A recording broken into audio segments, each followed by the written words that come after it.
Welcome to the Glam. My name is Tracy Wanjur and I'm so excited to be hanging out with you. This is where your beauty is cherished, your wellness is prioritized, and your heart is treasured. And today we get to dive into the dazzling world of Muslim fashion. It's a celebration of modesty, creativity, and cultural richness. So from traditional abayas to contemporary hijabis, we get to see how tradition is meeting urban fashion. But we also get to see how designers like Meraki by B get to bring these two worlds together and innovate this kind of fashion. So they have a couple of outfits for me. I'm so excited to get to try them on. So let's get in and dive into this amazing world of fashion.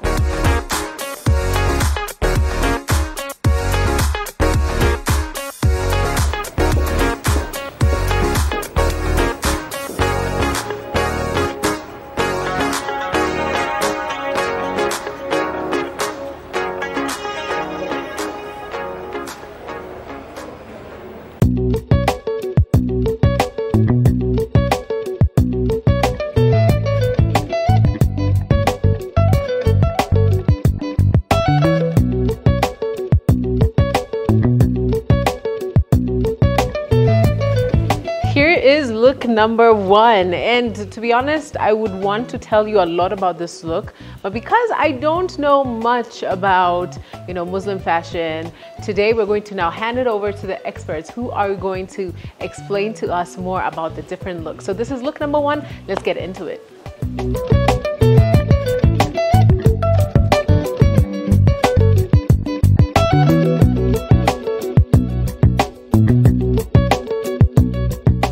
So meet our experts today. Hi, Ayan. Hello. Tell us more about yourself. My name is Ayan Jama. I'm a modest fashion model and also Meraki by B marketer. So I'm here today to give you more insights about the Islamic fashion. Amazing. So you'll tell us more about this look, but what is Islamic fashion? Islamic fashion is all about being modest. First thing first we consider is being modest. We have to dress in attires that whenever you go, you can be able to pray. Yeah. So meaning there should be loose outfits and also covering outfits. But we also try to incorporate with the normal like circular fashion because we cater for also non-Muslims in our beautiful shop. We not only target Muslim clients.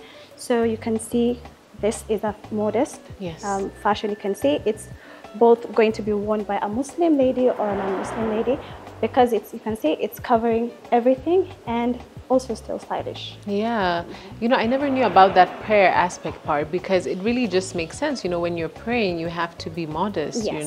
Yeah. So that's a really beautiful way. Now tell us more about this look, but of course we'll get more into the different styles, the differences between different styles as well. Yes, but tell us more about today's look. Okay, so whatever you're wearing, it's called an abaya. Abaya. Yes, abaya.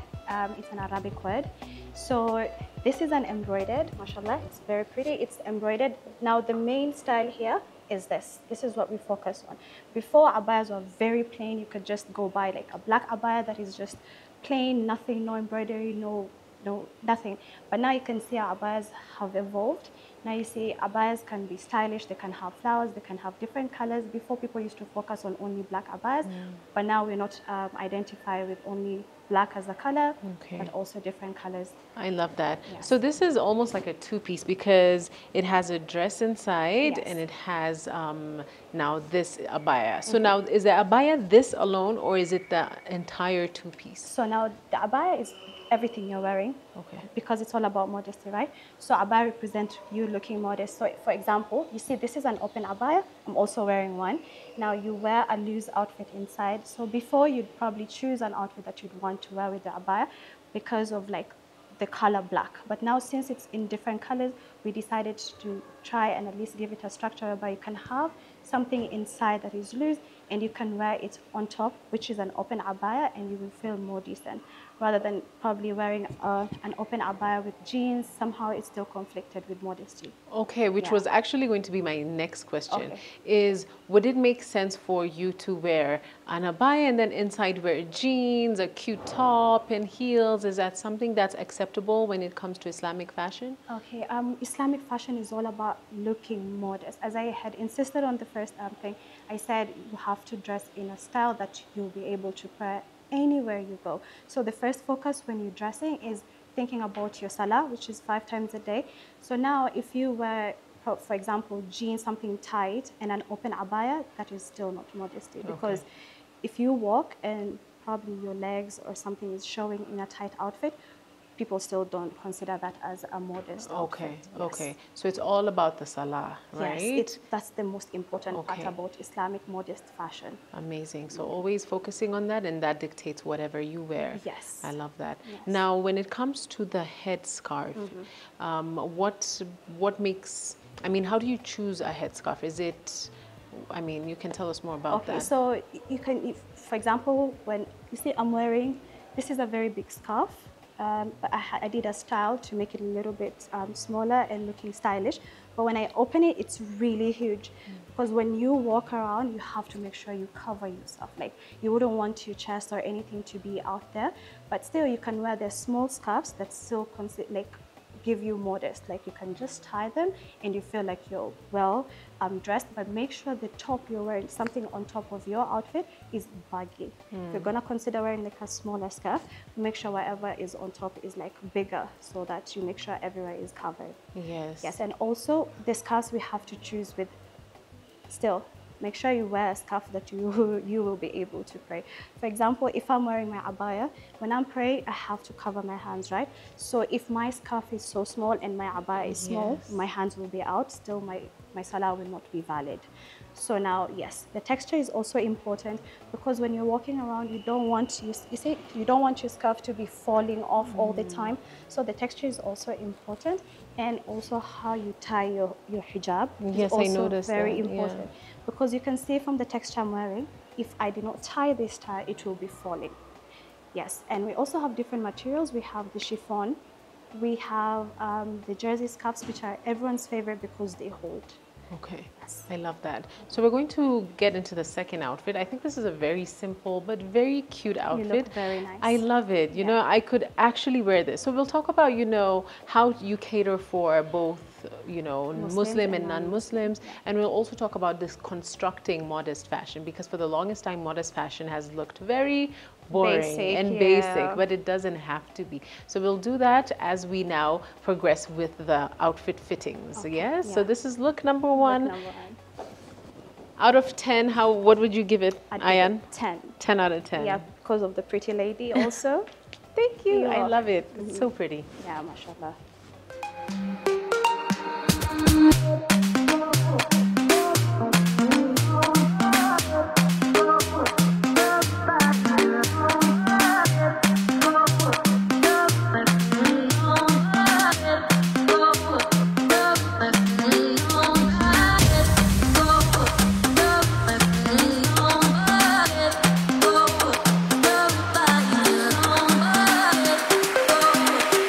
Now look number 2 for both Ayan and myself. Ayan, we'll start with you. Tell us more about your look. This is a Japanese inspired kimono, meaning we have incorporated the cultures and the heritages, yes. I love that. And it's very simple. I love the colors. And, you know, it's also a good contrast between, you know, Muslim and non-Muslim, because what I'm wearing here is a kimono as well, right? Yes. But I'm wearing a jumpsuit inside, my boots, and no scarf. So I believe the scarf is what would, you know, bring out the contrast, right? Yes. I love that. Now with the kimono, if I was trying to rock the same outfit, what would I style it with? You see, it's very simple, because already the kimono, it's already beautiful, it's eye-catching. So inside, as you can see, I'm wearing a dress. This is a very simple dress. We call it bodycon dresses. So this one at least gives you that flexibility when you're walking. You don't have to feel uncomfortable.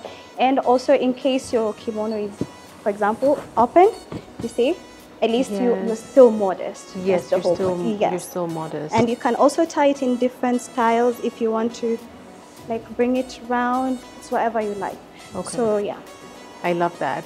Now this is, for me, I like the denim aspect of it, because like you said prior, a lot of the kimonos, abayas were very simple, but you're also now adding a touch of, you know, modern styles, which is now this denim. Yeah, and also it has pockets. Yes. for us girlies, when you just want to drop in your, you know, your phone or your lip gloss, you just don't need to carry your bag when you're going somewhere so close.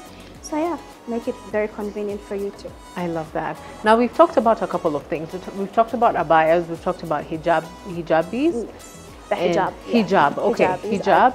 I'm a hijabi. Oh, you're a hijabi. Yes. Also, hijabi is the person. Yes, I'm a hijab hijabi, and then the hijab is the skirt, and also the abaya. Hijab means covering. Okay. Yes. So when you cover up, you are a hijabi.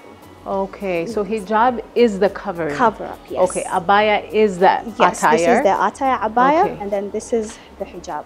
I love that. And kimono is. Yes, kimono is something recent. It's just been incorporated because we also have Muslim women in the corporate institution.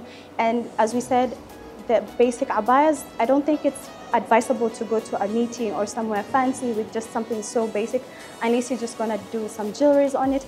But now we're giving you at least a bit of sophistication and more confidence. Yes, which is what we have here. Yes. As you can see, this is a two-piece. Yeah, it's a three-piece suit. It's a three-piece suit. Yes, we have a small jacket inside, the windbreaker, and then we have the trouser, and now we have the trench coat. I love this. For a Muslim girl, she'll have to wear with a hijab, and she still looks very decent. Okay. For a non-Muslim girl, she can just wear the suit without the trench coat, or the trench coat, whatever that your style will suit. For example, if you want to wear, like, what you're wearing inside is a jumpsuit, you can just throw this on top of it. Yes. It will still look very modest and beautiful at the same time.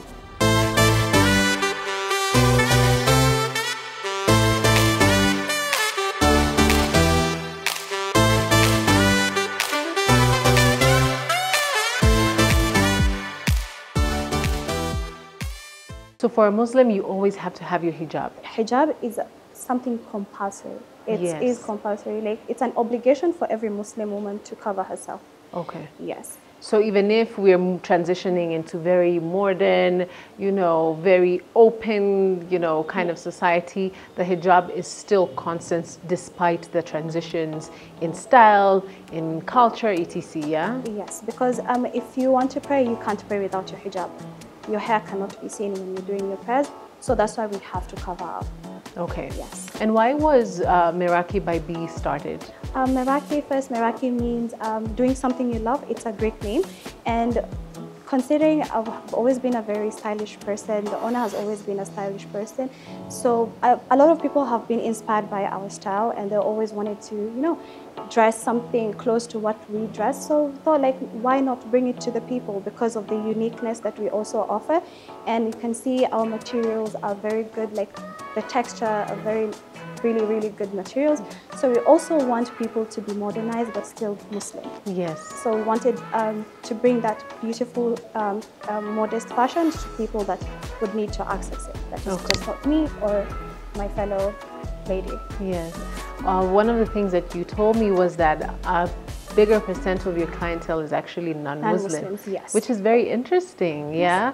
What would you say really makes non-Muslim people, you know, really admire the type of outfits that you have here? Yeah. Now evolution.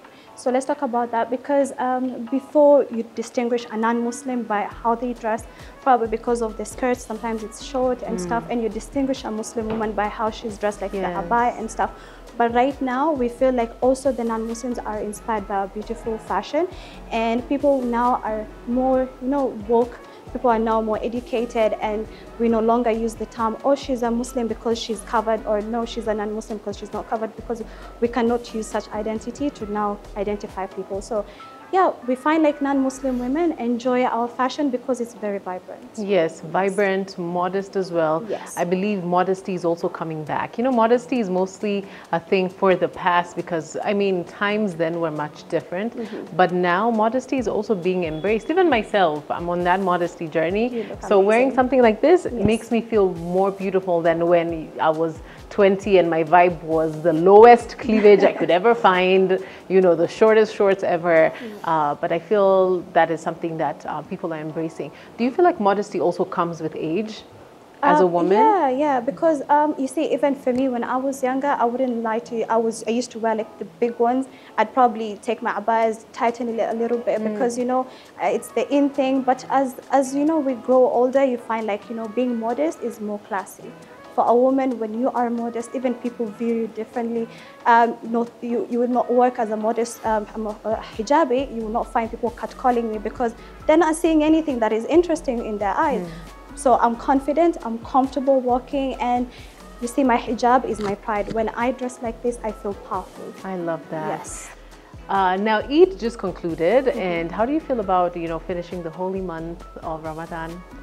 So the holy month, the most amazing part about the holy month is about your connection with Allah, your Creator. And during Ramadan, it's such a peaceful moment for us Muslims because we get to connect more with our Creator. We get to connect more with the people who are less fortunate, because that's the whole point of Ramadan, to feel what the less fortunate people feel, and also to have our connection with Allah much better. And honestly, it's always a very sad moment when we say goodbye to Ramadan, because Ramadan is our best friend. It's here to soothe our hearts.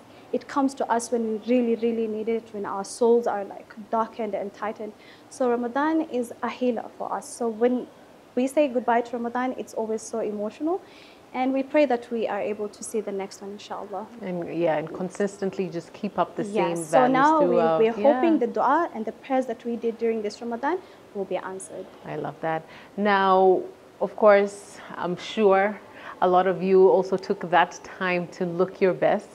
So now we're going to do our last looks, which is a Ramadan Eid special. Okay. Yes? So what you wore, and you can also style me in what you think I would have also looked really good. Okay, so I will style you how you probably come with us to the masjid. You don't have to pray, but you can sit with us. So I'll style you as a lady who is going with us to the masjid and trying to experience the whole Islamic culture. I love that. Let's do that.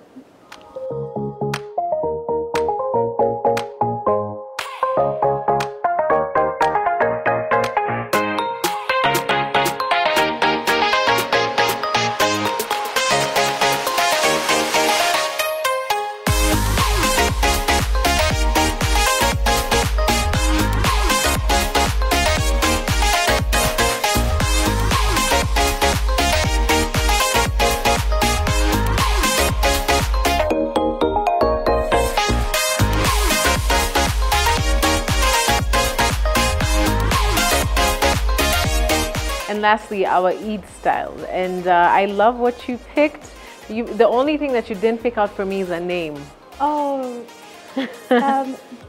should they call Amira? Amira. Yeah. Okay, what does Amira mean? Amira means beautiful. Oh, wow. So yeah, since you're such a beautiful woman, Amira will suit you. Aye, so leo mi naitwa Amira, okay? Till further notice. Yes. But why did you pick out this outfit for me? It has rhinestone, you can see. Yes, very pretty. I'd say it looks very classy. It looks like someone who really tried to put their outfit together, and also it looks like someone who has really good sense of style. I love that. Yeah. What about you? Why did you pick the colors and that type of style? Oh yeah, I wanted to show people my new type of abaya. You see, it has like two pieces material different, and then it's a bit very heavy, and I feel like really modest and I'm well dressed. Yes, the color, it goes well with my skin color. Yes, I was going to say the contrasting colors and your skin, and even the yellow on the scarf, so pretty. Yes. So like you said, always put your hijab on, especially now at the mosque.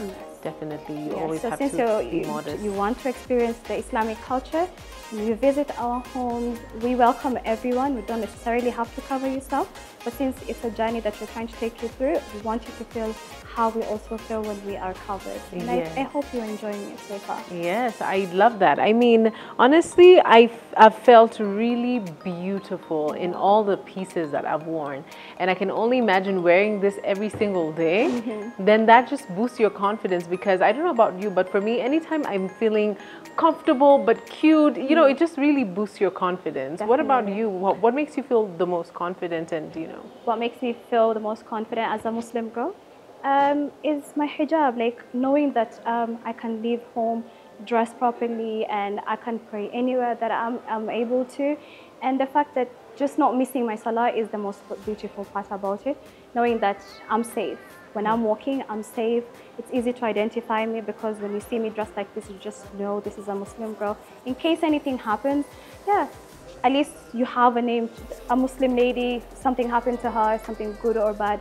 So yeah, it's all about identity. So the hijab is a Muslim woman's identity. Yes, and it's so important for you to really embrace that identity. Yes. Thank you so much. And to everyone who's watching, this is Meraki by B, and they're located at Lana Plaza. This is first floor. As soon as you just get to first floor, you'll see the beautiful designs right there. Ayan, do you guys have a social media platform? Yes, we do. We have our social media handles is Meraki by B on Instagram and also on TikTok. On TikTok. Yes, please follow us, and we also sell our products live on TikTok. And yeah, when you join our live, you'll be able to see more of our outfits and the prices, and when we have sales and offers also, and yeah, you'll be able to experience you know, uniqueness and also class. Yes, remember, if you're not a Muslim, you're not locked out. Yes. They also have a lot of other beautiful designs for non-Muslims. And if you're ready to just walk through the journey like I did today, then they also welcome you. Lastly, Ayan, before you go, yes, you wanted to say something? Yeah, and I also wanted to say most of our 80% of our production is from Kenya. We don't necessarily import all the outfits from Dubai and Turkey, because those are the countries we buy our products from because of the good quality. And if you have a specific design that you would like us to work on, please feel free to come to us. We will definitely design for you, and we have someone who can take care of that. I love that. Yes. Now, you've spoken about Dubai, Turkey. Would you say that different parts of the world have different ways of expressing maybe their hijabs, their abayas? Yeah, is that a thing? Yes. So there was a time, there was a trend that was going on about identifying Muslim girls from different countries through their hijab. So you'd find like girls from Pakistan, they're probably dressed like you. They would do their hijab on the side, and you'd know Somali girls, they like doing the round, and you know the Arab girls, they have their own style. The Indian Muslim girls. So yes, we also know how to identify each other through how we tie our scarves. I love that. Yes, and also the abaya style. You'd find like the Somali, we like the jilbab, the big ones. You know, jilbab is like the one that covers from top to bottom. Yes, yes, yes. Yeah, that's why when you go to Italy, you see most of the Somali Muslim ladies dressed like that. Yes. So those are the type of methods that we normally use to identify. All right. Thank you so much, Ayan. So it's been so lovely hanging out with you during this very, very important season for you guys and for you who's watched. Like I told you early on, we're going to see a lot of modesty, creativity, and a lot of cultural richness, and that is exactly what we've served you today. Thank you so much for watching. I've been yours truly, Tracy Wanjuru. Ayan here from Meraki by B. Thank you so much, and until next Wednesday, stay glam.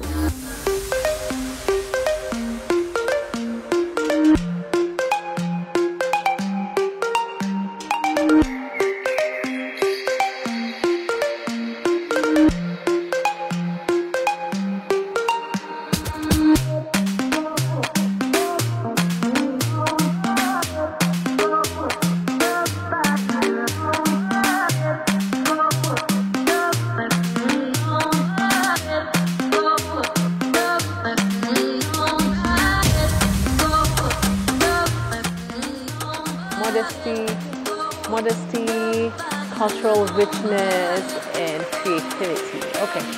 And lastly, our Eid. Okay. Mianze.